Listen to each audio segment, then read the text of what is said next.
Peter Rose, I'm a cane grower from the Clarence Valley. I'm a director of New South Wales Sugar Milling Co-operative and Sunshine Sugar. Cane growing is these days is a lot different to back in the past. It's with mechanisation. It's a lot easier. We can look after a lot more country than what the older guys used to be able to do. It was very hard work for the original growers. They were, especially cane planting. They used to hand cut the billets into small pieces and place them in the furrows. And then hoe them over. These days, they'd be lucky to do a few acres a day. These days, we have machines that do it, and we can cover 15 to 20 acres a day. So it's no longer the hard work that it used to be, and it's quite easy work, and it's a nice region to live and nice climate. So, it's a good industry. What's your celebration of the mill mean to you? It's actually meant a lot of work for me. I've been doing all the history work and diving into it.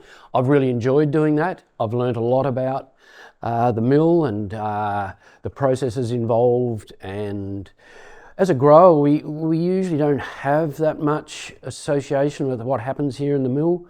We just, burn the cane, get it cut and send it here, and it happens, and we get paid for the results. And so there's, and of course we know about breakdowns, and we sort of complain about those, but that's all part of the complex bit of machinery that's here.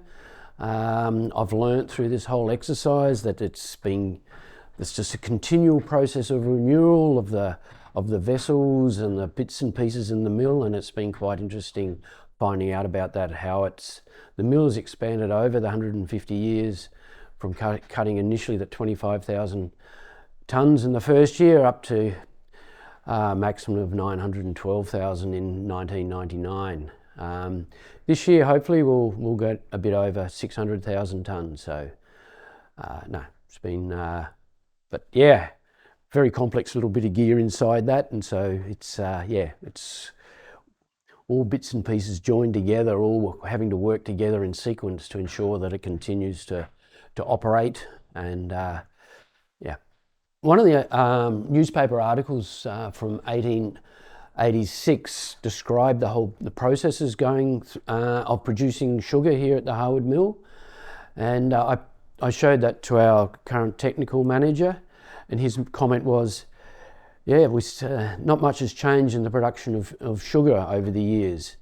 So the actual process hasn't changed, but what has changed is the volume of the vessels and the strength of the equipment and all that to increase the throughput from the 25,000 tonnes that was initially produced up to, we produced a maximum of 912,000 tonnes in 1999. And also initially there was only one single mill here. It was upgraded to two mills. A mill is sort of three rollers working together, and where the cane stalks are crushed through that. Eventually a second mill was installed in 1877, so 3 years later. A third mill was installed in 1912, and a fourth mill installed in 1982. So lots of changes. Hit 100,000 tonnes of cane in 1925. But lots of things there. With respect to the growing side, harvesting, of course, was a major change. It was all cut by hand. The gangs would go out and hand cut it. The growers were paid a pound a tonne to haul the cane to the riverbank, where it was transferred onto barges. Initially that was by a process called shin sticking, where the blokes would have a small piece of timber. They'd grab a bundle of cane, then walk along a narrow plank and dump it into the punts. Eventually, that in the 20s or 30s, the shin sticking was replaced by derricks, which you can still see some on the riverbanks these days, the remnants of them. And it was also on the roundabout just near the post office, there's a sculpture which encompasses an old derrick. The hand cutting of cane was a fairly arduous job, and the cane cutters earned quite good money, and many of them went on to, they saved up enough money to buy their own farms, which sort of indicated how well they were earning money. Eventually, mechanical harvesters came onto the scene. They came onto the scene earlier in Queensland than here. We had large 2-year-old cane that's lying on the ground, sprawled on the ground, very hard to cut.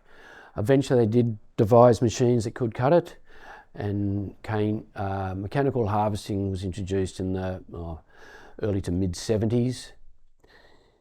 The problem with mechanical harvesters was that it produced short billets, and when you put the billets into a cane punt, it was very difficult to successfully empty the punt. And so, as a consequence, the river transport gave way to road transport in the mid-70s, with the last hand-cut cane and river transported cane was in 1975. So that was a major change, going from hand cutting to mechanical harvesting. The harvesters have got better and more reliable.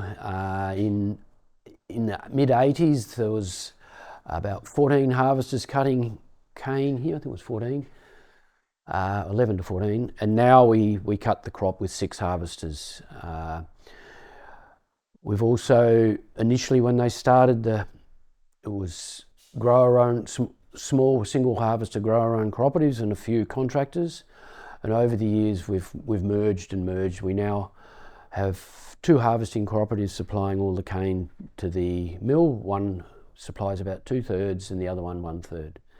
So that's quite a major change from the way that you go back from when CSR paid for the cane cutters and paid for the transport, and now we have the growers owning the harvesting operation and coordinating with the mill to transport all the cane in a just-in-time manner to the mill through road transport. Yeah. Another aspect of growing that's changed significantly is that weed control is very important, and if you read the original articles from CSR, they were always sending out things talking about drainage and weed control and fertilising was the 3 main topics. And today it's still the 3 main topics that the agronomists are talking to us about, because they're the key things to get right with growing crops. With the weed control back in the early days was purely done by scuffling. So it was initially with horse-drawn implements that were just scratching the dirt to control the weeds. When tractors came on board, the tractors replaced it, but you were generally just doing 1 row or a couple of rows at a time. So it was a time-consuming business, and it limited the amount of land you could own, because each person could only work a certain amount of area. With the advent of herbicides and minimum till, that reduced that workload, and you can now, a single person can manage a lot more country because of using chemical control. Also, there are benefits from that, because of the soil is not getting fluffed up all the time and getting washed away, so that can be seen as an advantage. So drainage is extremely important. Initially, it was drainage unions were set up to try and dig little drains and get the water out of the back swamps and whatever else. It was successful to some degree, but even in the paddocks themselves the fields were very up and down, and so the cane was sort of grown in land, sort of 12 or 15 rows. You would use a mouldboard plough and plough out of the drain row and create a land, and so you had this drain row every 10 to 15 rows. With the advent of GPS and lasers and whatever else, we now use a laser grading system that levels the whole field, and you get a really good gentle slope to the edge of the field, and the drainage is much better than the old days, and your cropping has increased, yields and that have increased accordingly.